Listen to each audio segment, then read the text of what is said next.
नमस्कार. मी भाऊ तोरसेकर. तुम्ही बघत आहात प्रतिपक्ष. मित्रांनो, हिंदीतली एक उक्ती आहे, जिसकी रही भावना जैसी प्रभु मूरत न देखी तैसी. याचा अर्थ, ज्याच्या मनात जी भावना असेल, ज्याच्या डोक्यात जे विचार घोळत असेल, तो त्याचं प्रतिबिंब समोरच्या घटनेमध्ये, आकृतीमध्ये बघत असतो. मूर्ती कृष्णाची असेल, पण तुमच्या मनात रामाची भक्ती असेल, तर तुम्हाला त्या कृष्णाच्या मूर्तीमध्ये सुद्धा गणपती दिसू शकतो, राम दिसू शकतो. तुमच्या भूमिकेवर असतं. आणि त्यामुळे जगात ज्या ज्या घटना घडत असतात, राजकारणात असो, इतर ठिकाणी असो, त्या त्या घटनांकडे बघण्याचा तुमचा तो दृष्टिकोन असतो. त्या दृष्टिकोनातूनच तुम्ही त्याचं वर्णन करता किंवा त्या गोष्टी समजून घेता. आता उदाहरणार्थ, बिहारची विधानसभा निवडणूक झाली. त्याचे निकाल आल्यानंतर प्रत्येक ठिकाणी आपापल्या पद्धतीने प्रत्येक जण त्याचे अर्थ लावतोय, त्याचे परिणाम शोधतोय. महाराष्ट्रामध्ये स्थानिक निवडणुका होऊ घातलेल्या आहेत. त्यामुळे मुंबई महापालिका किंवा राज्यातल्या इतर महापालिका, ग्रामीण भागातल्या जिल्हा परिषदा, अशा ठिकाणी बिहारच्या निवडणुकांचा काय प्रभाव पडेल याचा उहापोह आत्तापासून सुरू झालेला आहे. आणि त्याचं कारण सरळ आहे, की जे अशा रिंगणात उडी घेत असतात त्यांच्या मनात ती धाकधूक असते. आपण आपल्या घरातल्या एखाद्या मुलाला परीक्षा केंद्रावर सोडायला जातो, त्यावेळेला त्याच्या मनात जी धाकधूक असते ती आपल्या मनात असतेच असं नाही. पण तुम्ही तुमच्या मुलाला घेऊन परीक्षा केंद्रावर निघालाय, तर तुमच्या शेजाऱ्याची त्याविषयीची भावना आणि तुमची भावना यामध्ये जमीन आसमानाचा फरक असतो. आणि त्यामुळे त्याच्या प्रतिक्रियाही बदलत असतात. तसंच इथे आहे, की बिहारमध्ये जिंकलेले हरलेले जे पक्ष आहेत किंवा त्यांचे समर्थक असतील, त्या दोघांच्याही भावना वेगवेगळ्या असल्या तरी त्याच्या पलीकडे बिहार बाहेरचे त्या त्या पक्षांना मानणारे किंवा न मानणारे किंवा त्याकडे अलिप्त दृष्टीने बघणारे, या प्रत्येकाच्या भावना वेगळ्या असतात. आणि म्हणून महाराष्ट्रात जे काय बिहारमध्ये झाले त्याचा किती प्रभाव पडेल हा विचार होतो.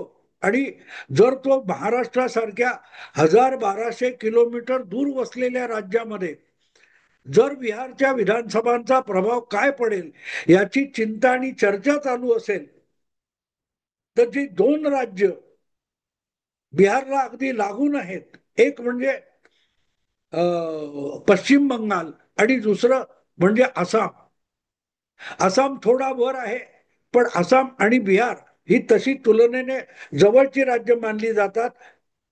तसंच अगदी बिहारशी ज्याची सीमा लांब लचक आहे असा पश्चिम बंगाल आहे.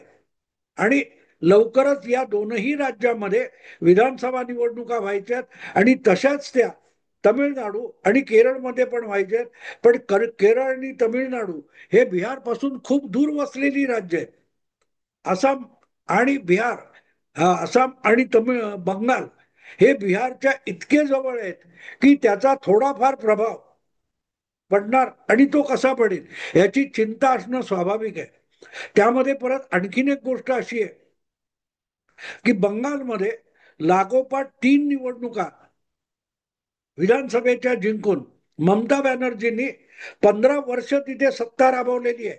ज्याला निवडणुकीचे जे अभ्यासक असतात ते अँटी इन्कम्बन्सी म्हणतात. म्हणजे जो सत्तेत दीर्घकाळ बसलेला असतो त्याच्याविषयी लोकांचं आकर्षण कमी होतं, कौतुक कमी होतं, कुतूहल कमी होतं, कधी कधी नाराजी असते, नाराजीचा राग तयार होतो. त्याला अँटी इन्क्युम्बन्सी म्हणतात. म्हणजे त्या सत्तेत बसलेल्या व्यक्तीचा गुन्हा काहीच नसतो, पण तो त्या सत्तेत बसलाय. मग आता बास झालं, याला किती दिवस बघायचं, बदलू, अशी जी भावना असते त्याला अँटी इन्क्युम्बन्सी इंग्रजीमध्ये म्हणतात. आणि निवडणुकीची विश्लेषण किंवा ओपिनियन पोल याच्यामध्ये हा तुम्ही अँटी इन्क्युम्बन्सी शब्द वापरला असेल, तर हा अँटी इन्क्युम्बन्सी शब्द हा जो काही गेल्या 30-40 वर्षामध्ये आपल्या राजकीय विश्लेषणात येऊन बोकाळलेला आहे, त्याने अनेक राजकीय पक्षांना आणि नेत्यांना अक्षरशः ग्रासलेलं आहे. आता पण तुम्हाला आठवत असेल की बिहारची जी निवडणूक चालली होती त्यामध्ये सतत एक गोष्ट बोलली जात होती, की नितीशवर कुठचा भ्रष्टाचाराचा आरोप नाही, नितीश हा तसा सच्शील माणूस आहे, हा पलटुरा म्हणजे त्याने पक्ष बदलले हा आरोप असेल, पण नितीशवर कोणी भ्रष्टाचाराचा आणि चारित्र्य हननाचा आरोप करू शकत नाही. याचा अर्थ कळतो मित्रांनो. व हे सगळे आरोप नसताना नितीश कुमार हा बिहारच्या निवडणुकीत पराभूत होऊ शकेल असं बोलणारे कुठलं कारण दाखवत होते, तर अँटी इन्कम्बन्सी. 20 वर्ष 2005 पासून एखादा अपवाद सोडला त्या मांझीचा 2-4 महिन्याचा, तर बाकी वेळ सलग नितीश कुमार 20 वर्ष मुख्यमंत्री आहे आणि लोक नितीशच्या चेहऱ्याला कंटाळलेत. तुम्ही बघितलं असेल तर बिहारच्या त्या ओपिनियन पोलमध्ये एक गोष्ट सातत्याने दाखवत होते की मुख्यमंत्री पदासाठी कुठला चेहरा तुम्हाला पसंत आहे, तर 35% लोक तेजस्वी यादव सांगत होते आणि नितीश कुमारला 17, 18, 12, 14, 24, 21% इतकी मतं कमी होती. पण 35% लोकप्रियता मुख्यमंत्री पदाच्या चेहऱ्यासाठी तेजस्वी यादवची असली तरी त्याला 33-34 जागा मिळवता आल्या नाहीत. त्याचं गाडं 25वर अडकलं आणि 15, 17, 20, 21% लोकप्रियता मुख्यमंत्री पदाच्या चेहऱ्यासाठी होती.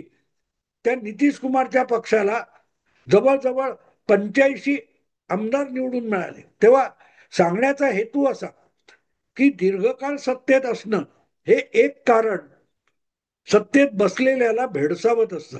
आणि ममता दिदी ही नितीशपेक्षा 5 वर्ष कमी असेल, पण तब्बल 15 वर्ष मुख्यमंत्री पदावर बसलेली आहे. हा नितीश आणि ममता दिदी यांच्या कारभारामध्ये एक मोठा आणि जमीन आसमानाचा फरक आहे. नितीश नितीश कुमार हे भाजप सोबत जाऊन जेव्हा 2005 मध्ये बिहारच्या मुख्यमंत्रीपदी आली, तेव्हा बिहार हा अत्यंत गरीब भिकाऱ्यांचा देश, भिकाऱ्यांचं राज्य, बिमारू बिमारू म्हणजे आजारी राज्य मानलं जात होतं. बिहारमध्ये गुन्हेगारी बोकाळलेली होती, विकासाचे सगळे प्रकल्प बंद पडले होते, कामधंद्यासाठी सामान्य घरातल्या माणसाला सुद्धा गडी काम करण्यासाठी, हमाली करण्यासाठी बिहार सोडून बाहेर जावं लागत होतं. आणि 4 पैसे कुठचा व्यवहार व्यापार करून उद्योग करून मिळवत असेल त्याला तुमच्या खंडणीखोरी, अपहरण, बलात्कार हे अक्षरशः बोकाळलेले होते. आणि त्या सगळ्या जाचातून नितीश कुमारने बिहारला बाहेर काढलं. ही वस्तुस्थिती आहे आणि त्यांचे विरोधक सुद्धा ही गोष्ट अगत्याने सांगतात. नितीशच्या विरोधात प्रचार करणारे सुद्धा नितीशचा कारभार स्वच्छ होता, चारित्र्य आहे हे सांगतात. आणि त्याच्या आधीच त्याला जंगलराज म्हणतात. जंगलराज याचा अर्थ कायदा कानूनही मोगलाई, बस माझ्याकडे ताकद आहे, मी या विभागाचा गुंड आहे आणि म्हणून मी म्हणेन तो कायदा. पोलिसांची भीती, कायद्याची भीती उरली नाही. असं जे काय लालूचं राज्य होतं त्यातून नितीश कुमारने बिहारला मुक्त केलं. हा बदल होता बिहार मधला.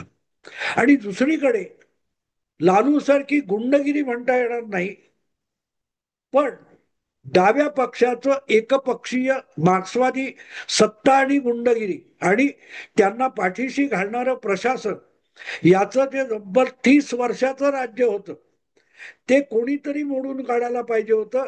आणि जसा बिहारमध्ये परिवर्तन घडलं तसंच 2010 मध्ये 5 वर्षानंतर बंगालमध्ये परिवर्तन घडलं. जितकी बिहारी जनता ही लालूराज, जंगलराज याला कंटाळली होती, भेदरलेली होती आणि परिवर्तनाची अपेक्षा बाळगून होती, नेमकी तीच परिस्थिती बंगालमध्ये होती. पण बंगालमध्ये प्रशासन हातात, संघटन जबरदस्त आणि प्रचार तंत्र पण हातात घेऊन मार्क्सवाद्यांनी ज्या प्रकारे बंगालवर आपली हुकूमत निर्माण केली होती ती पकड ढिली करणं कुठल्याही राजकीय पक्षाला शक्य वाटत नव्हतं. आणि म्हणून तब्बल 6 विधानसभा निवडणुका मार्क्सवाद्यांच्या डाव्या आघाडीने लिलया जिंकलेल्या होत्या. त्यांना कोणी हरवू शकत नाही अशी परिस्थिती होती. तोपर्यंत बंगालमध्ये डाव्या पक्षांची आघाडी आणि विरुद्ध काँग्रेस पक्ष अशी सरळ लढत होती. ममता दिदी ह्या त्यावेळेला काँग्रेसमध्ये होत्या आणि राहुल गांधींचे वडील जेव्हा पंतप्रधान होते तेव्हा त्यांच्या प्रयत्नामुळे प्रोत्साहनामुळे जे अनेक तरुण कार्यकर्ते राजकारणामध्ये आले, युवक काँग्रेस म्हणून आले, विद्यार्थी म्हणून आले, त्यामध्ये ममता दिदीचा समावेश होतो. ममता दिदी राजकारणात मला वाटते 84 मध्ये पहिल्यांदा आल्या आणि अगदी तरुण तरुणी महिला नेता म्हणून त्यांची ओळख होती. पण 10-15 वर्षामध्ये हळूहळू ममता दिदी यांचं नेतृत्व इतकं विकसित झालं की अँग्री यंग मॅन म्हणतात तसं अँग्री यंग वुमन ही ममताची ओळख होती. राजीव गांधींच्या नंतर जे काय काँग्रेसचं नेतृत्व होतं ते इतकं दुबळं होतं की ममता दिदी बंगालमध्ये डाव्या आघाडीला आव्हान द्यायला मैदानात उतरण्याच्या इच्छेने आणि तयारीने आलेल्या होत्या. पण त्यांना दिल्लीतून काँग्रेस पक्षाची साथ मिळत नव्हती. राजीव गांधींची हत्या झाल्यानंतर नरसिंहराव आणि नंतर सीताराम केसरी आणि नंतर अगदी सोनिया गांधी यांच्याकडे काँग्रेसचं केंद्रीय नेतृत्व आलं. पण ते नेतृत्व आल्यानंतर सुद्धा ममता दिदींची जी अपेक्षा होती, इच्छा होती, बंगालमधून डावी आघाडी उखडून टाकली पाहिजे, त्याला दिल्लीतलं काँग्रेस नेतृत्व साथ देत नव्हतं. म्हणून अखेरीस कंटाळलेल्या ममता दिदी काँग्रेस पक्ष सोडून बाहेर पडल्या आणि आपल्यासारख्या समविचारी नाराज काँग्रेस लोकांना, काँग्रेस कार्यकर्त्यांना बरोबर घेऊन त्यांनी अगदी भाजप बरोबर हातमिळवणी केली. 1996 नंतर 98 मध्ये ममता दिदींनी शेवटचा प्रयत्न करून बघितला, सोनिया गांधींना पटवलं. पण सोनिया गांधींना डाव्या आघाडीच्या दिल्लीच्या राजकारणात साथ हवी होती म्हणून सोनिया गांधी या ममता दिदीला दाद देत नव्हत्या. तेव्हा ममता दिदीने काँग्रेस पक्ष फोडला आणि डाव्या आघाडीशी संघर्ष करायची इच्छा असलेल्या सगळ्या कार्यकर्त्यांना सोबत घेऊन ममता दिदीने तृणमूल काँग्रेस नावाचा पक्ष काढला. तो मुळातच डाव्या आघाडीच्या आणि डाव्या पक्षांच्या संघटित गुन्हेगारी विरुद्ध, वैचारिक गुन्हेगारी विरुद्ध पुकारलेलं ते आंदोलन होतं. बिहारचं जंगलराज आणि बंगालचं जंगलराज यामध्ये काहीही फरक नव्हता. बंगालमध्ये डाव्या आघाडीचं, डाव्या पक्षांचं पक्षीय राज्य होतं. प्रशासन घटनेनुसार चालत असेल, पण त्या घटनेमध्ये जे जे प्रत्येक नागरिकाला स्वातंत्र्य दिले, मताचं स्वातंत्र्य दिले, व्यक्त होण्याचं फ्रीडम ऑफ एक्सप्रेशन दिले, त्या सगळ्यावर डाव्या आघाडीने वरवंटा फिरवलेला होता आणि त्या विरुद्ध लढण्याची हिंमत कोणाकडे नव्हती. ती हिंमत ममता दिदी दाखवत होती. म्हणून हळूहळू बंगालमध्ये डाव्यांच्या गुंडगिरीला कंटाळलेला सगळा वर्ग क्रमाक्रमाने ममता दिदीच्या पाठीशी उभा राहत गेला. तो कधी भाजपबरोबर ममता दिदी आल्या, कधी बाहेर पडल्या, वाजपेयी सरकारमध्ये मंत्री होत्या, बाहेर पडल्या, मग कधी काँग्रेस बरोबर. असं होता होता सिंगूर आणि नंदीग्राम या 2 ठिकाणी शेतकऱ्यांच्या जमिनी जबरदस्तीने उद्योगीकरणासाठी ताब्यात घेऊन टाटाला सोपवण्याचा जो निर्णय डाव्या आघाडीने भट्टाचार्य मुख्यमंत्री असताना घेतला, तेव्हा तिथे जो आंदोलनाचा भडका उडाला, त्याचा फायदा घेऊन ममता दिदी त्याच्यावर स्वार झाल्या. सिंगूरमध्ये त्यांनी ठिय्या आंदोलन केलं, उपोषण पुकारलं आणि हळूहळू करत ग्रामीण भागातला शेतकरी आणि गरीब ग्रामीण मतदार सुद्धा ममता दिदीकडे वळत गेला. पण त्यानंतर सुद्धा आणखीन 5 वर्ष गेली. ही सगळी गोष्ट 2005च्या सुमाराची होती. पण 2011 येता येता सगळी लाट बदलली आणि डाव्या आघाडीचा ममता दिदी आणि काँग्रेस यांच्या आघाडीने पराभव केला. ज्या काँग्रेसमध्ये ममता दिदी एक सामान्य खासदार होत्या, त्याच काँग्रेसला ममता दिदीने काढलेल्या तृणमूल काँग्रेस या प्रादेशिक पक्षाबरोबर जागा वाटप करावं लागलं, तडजोड करावी लागली आपलं बंगालमधलं अस्तित्व टिकवण्यासाठी. काँग्रेस आणि तृणमूल काँग्रेस हे पक्ष एकत्र आले. जसे महाराष्ट्रात काँग्रेस आणि राष्ट्रवादी काँग्रेस हे दोन्ही काँग्रेसचेच गट आहेत, पण ते आघाडी करतात. तशीच आघाडी बंगालमध्ये 2011 मध्ये झाली आणि त्यामध्ये डाव्यांचा दारुण पराभव करून ममता दिदीने मोठं परावर्तन घडवलं, परिवर्तन घडवलं. मला आठवतं अजूनही ते दृश्य माझ्या डोळ्यासमोर आहे की राजभवनामध्ये मुख्यमंत्री पदाची शपथ ममता दिदीने घेतली. तेव्हा दिल्लीमध्ये युपीएचं सरकार होतं, मनमोहन सिंग पंतप्रधान होते. अशा वेळेला राजभवनापासून मंत्रालयापर्यंत, सचिवालयापर्यंत ममता दिदी पदयात्रा करत, पायाने चालत चालत राजभवन टू मंत्रालय आल्या आणि लाखो लाखो लोक त्या कलकत्त्याच्या रस्त्यावरून ममता दिदीच्या सोबत चालत होते. त्या लोकांना परिवर्तन अपेक्षित होतं. पण हळूहळू करत अशी परिस्थिती आली की कालपर्यंत जी गुंडगिरी डाव्या आघाडीच्या नावाने किंवा डावे म्हणून करत होते, ती सगळी गुंडांची फौज क्रमाक्रमाने ममता दिदीच्या गोटात दाखल झाली. गुंडगिरीचं एक वैशिष्ट्य असतं, गुंडगिरी, दादागिरी, हिंसाचार हा कायद्याच्या आश्रयाने अधिक होतो. जेव्हा कायद्याचा बडगा उगारला जातो तेव्हा गुंड पराभूत होतात, पोलिसांचा वर्चस्व निर्माण होतो, तेव्हा गुंड घाबरतात, थंड पडतात. हे आपण उत्तर प्रदेशात बघतोय. पण बंगालमध्ये ममता दिदीने हा सगळा उद्योग, कायद्याचा बडगा उगारताना डाव्यांकडे असलेले गुंड परत परत निवडणूक जिंकायला उपयुक्त आहेत म्हणून आपल्या गोटात आणण्यासाठी कायद्याचा बडगा उगारला. पण ते गुंड आपल्या पक्षात येत असतील, तृणमूल काँग्रेसमध्ये येत असतील, तर त्यांचा प्रभाव आपापल्या विभागात कायम ठेवायचा आणि मग त्या बळावर पुन्हा पुन्हा निवडणुका जिंकायचा, हे तंत्र ममता दिदीने विकसित केलं.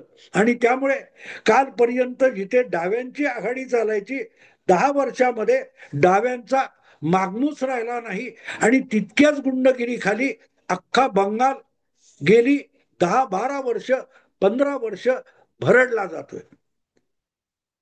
थोडक्यात, ज्यापासून बंगाली जनतेला, मतदाराला मुक्तता हवी होती, परिवर्तन हवं होतं, नेमकी तीच परिस्थिती पुन्हा पुन्हा निवडणुका जिंकण्यासाठी ममता दिदीने आज बंगालमध्ये निर्माण करून ठेवली.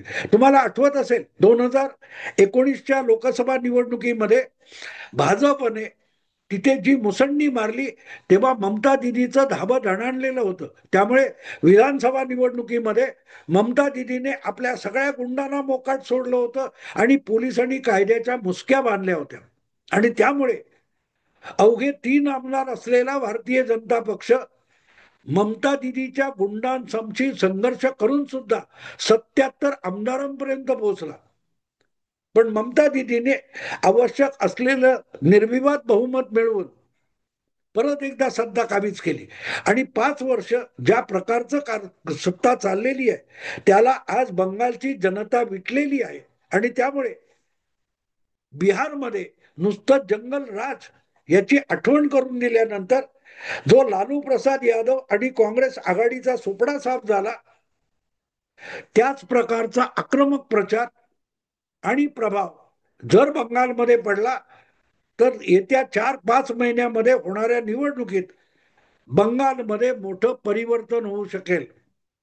5 वर्षापूर्वी भाजपला मोठं यश मिळवता आलं नाही, तरी लोकांनी इच्छाशक्ती व्यक्त केली होती आणि ती इच्छा दाखवणाऱ्या हजारो मतदारांना जाळपोळ आणि गुंडगिरीमुळे बंगाल सोडून आसामला पळावं लागलं होतं. हे मी आठवण एवढ्यासाठी करून देतोय की आज 5 वर्ष गेल्यानंतर तो मतदार जर बंगालमध्ये परिवर्तन करायला उभा ठाकला तर ममता दिदीचं धाबं दणाणलंय का याचं उत्तर आपल्याला मिळू शकेल.